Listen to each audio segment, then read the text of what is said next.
Doctor Mohammad ইউনূসের অন্তর্বর্তীকালীন সরকার।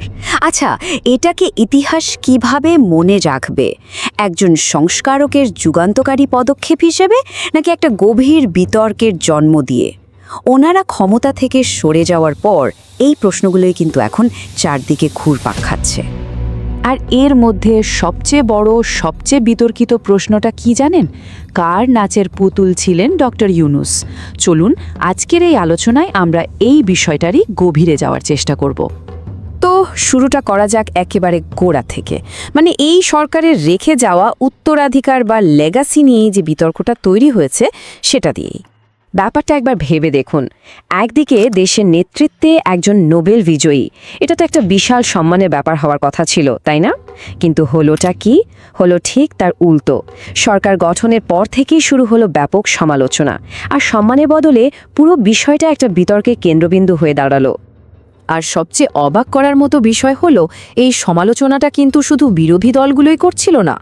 না, সমালোচনা আসছিল খোদ প্রশাসনের ভেতর থেকে, সুশীল সমাজ থেকে, এমনকি সরকারের খুব কাছের লোকজনদের মধ্য থেকেও।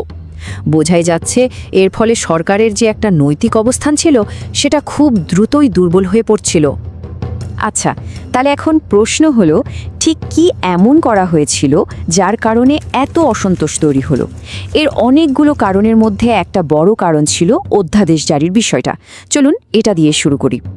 133টা, জি ঠিকই দেখছেন, মাত্র কয়েক মাসে 133টা অধ্যাদেশ। ভাবা যায়, যখন কোনো সংসদই নেই তখন এত দ্রুত এতগুলো আইন তৈরি করা, এই সংখ্যাটাই কিন্তু বুঝিয়ে দেয় যে পরিস্থিতিটা কতটা অস্বাভাবিক ছিল। কিন্তু ব্যাপারটা শুধু সংখ্যার ছিল না, আসল প্রশ্নটা ছিল এর পেছনের উদ্দেশ্য নিয়ে। বিশেষজ্ঞরা তখন প্রশ্ন তুলতে শুরু করলেন, এই যে এতগুলো আইন, এগুলো কি আসলে জনগণের ভালোর জন্য করা হচ্ছে, নাকি এর আড়ালে ক্ষমতার কাঠামোটাকে বদলে ফেলার কোনো চেষ্টা চলছে? আর এই সন্দেহের আগুনে ঘি ঢালল আরেকটা ঘটনা। জানা গেল যুক্তরাষ্ট্রের সাথে কিছু গোপন চুক্তি হয়েছে। ব্যাস, মানুষের মনে যেটুকু সন্দেহ ছিল সেটাও যেন আরও গেড়ে বসল।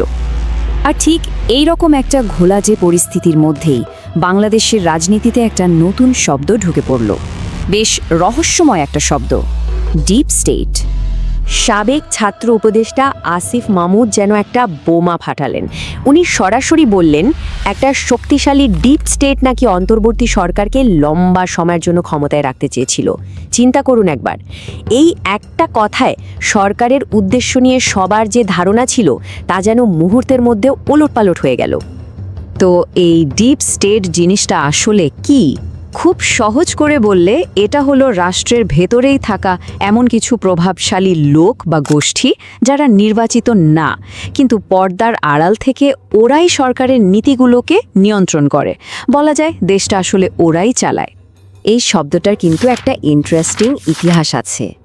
এই শুরুটা হয়েছিল তুরস্কে, সেখানকার গোপন ক্ষমতার কাঠামো বোঝাতে। এরপর আমরা দেখেছি ডোনাল্ড ট্রাম্পের সময়ে আমেরিকায় এটা একটা বড় রাজনৈতিক অস্ত্র হয়ে ওঠে। আর এখন দেখুন, সেই একই ধারণা একেবারে নতুন করে বাংলাদেশের রাজনীতিতে চলে এসেছে। তো এই যে ডিপ স্টেটের তত্ত্ব, এটা কিভাবে সরকারের কাজ আর সাধারণ মানুষের জীবনের মধ্যে যে একটা বড় ফারাক ছিল সেটাকে আরও পরিষ্কার করে তুলেছিল, চলুন সেটাই দেখি। এই দুইটা দিক পাশাপাশি রাখলে ব্যাপারটা আরও পরিষ্কার হবে। একদিকে দেখুন, সরকার ব্যস্ত বড় বড় পলিসি নিয়ে, অর্থনৈতিক সংস্কার আর আন্তর্জাতিক চুক্তি নিয়ে, আর অন্যদিকে সাধারণ মানুষ তখন কি করছে?